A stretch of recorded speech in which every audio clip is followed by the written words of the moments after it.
भूतनी की शादी। हरिया नाम के गांव में सोमेश नाम का एक आदमी रहता था। उसकी एक बेटी थी जो बहुत ही सुंदर थी। उसी गांव में भूतों का तांत्रिक भी रहता था। उसकी नजर सोमेश की बेटी पर थी। वह सोमेश से मिलकर कहता है कि मैं तुम्हारी बेटी को पसंद करता हूँ। तुम्हारी सहमति से मैं उससे शादी करना चाहता हूँ। मेरी बेटी अभी बच्ची है, पढ़ाई में अव्वल है, उसकी शादी की उम्र नहीं है और हमने उस बारे में कुछ सोचा नहीं है। फिर भी मैं उससे बात करूंगा।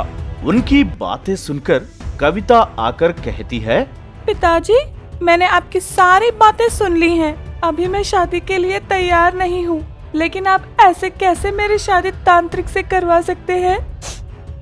यह सुनकर तांत्रिक गुस्से से वहां से चला जाता है।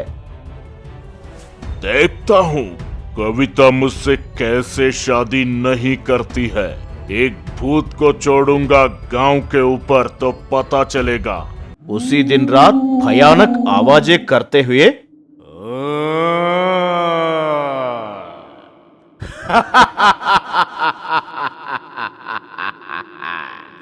कविता से मेरी शादी कराओ, नहीं तो सारे गांव वालों को मार खाऊंगा।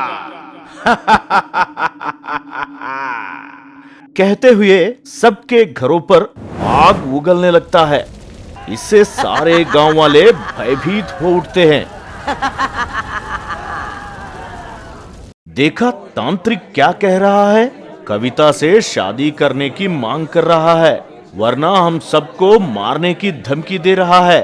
सारे गांव में यह बात फैल गई। अगले दिन सुबह गांव का मुखिया सोमेश से कहता है, देखो सोमेश, वह तांत्रिक बहुत ही खतरनाक है। 2 दिन गांव वालों को परेशान कर रखा है अपनी दहशत से। कृपया गांव की भलाई के लिए अपनी बेटी की शादी तांत्रिक से करवा दो, नहीं तो वह हम सबको मार देगा। आप सब क्यों उससे डर रहे हैं? उसे गांव से मार भगाइए। कविता बेटी, वह बहुत खतरनाक और भयानक है। गांव की भलाई के लिए गांव के बड़ों की बात टाल नहीं सकते और बिन मर्जी तांत्रिक से कविता की शादी करवा देते हैं। तब से रातों में भूतों की हलचल बंद हो गई। कुछ दिन बीत गए। कविता तांत्रिक के चुंगल से बचकर भाग निकली और दुखी होकर प्राण त्याग देती है। उसी दिन रात कविता भूतनी बन जाती है। दरवाजा खोलो, दरवाजा खोलो, कोई मुझे बचाओ। जबरदस्ती मेरी शादी करवा दी है।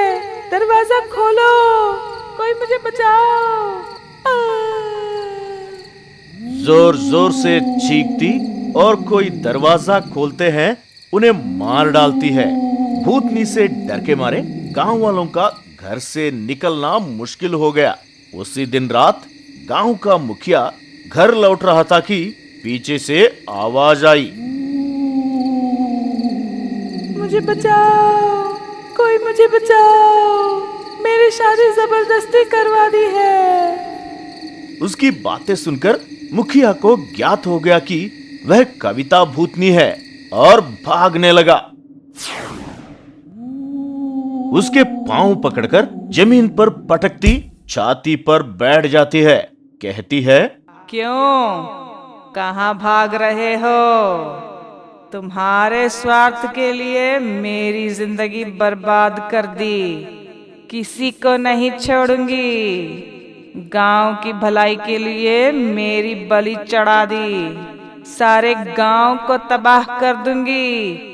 मेरी बात मानो कविता, गांव की भलाई के लिए ही हमने वैसे किया। मैंने नहीं सोचा था परिस्थिति इस तरह बदल जाएगी। तुम भी अच्छी तरह जानती हो वह तांत्रिक कितना खतरनाक है। फिर उसे खत्म कर दो, तब जाकर मेरा बदला पूरा होगा। अगर मैं उसके पास गई तो मुझे कैद कर देगा। इसलिए यह काम आप लोग ही कर सकते हो। वह काम हमारे बस का नहीं है। वह मायावी है और उसे मारना मुश्किल है।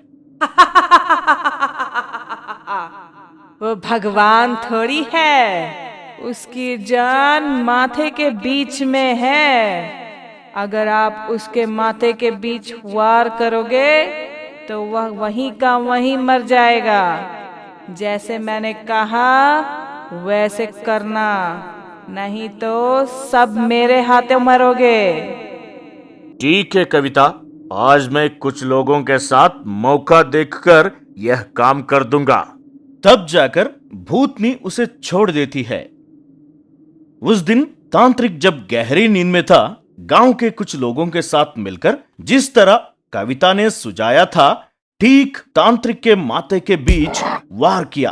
तांत्रिक की मौत वहीं तुरंत हो जाती है। अब मेरे कलेजे को ठंडक पहुंची है, मैं भी जा रही हूं। कहते हुए गांव छोड़कर चली गई। उस दिन से गांव वाले खुशी से रहने लगे।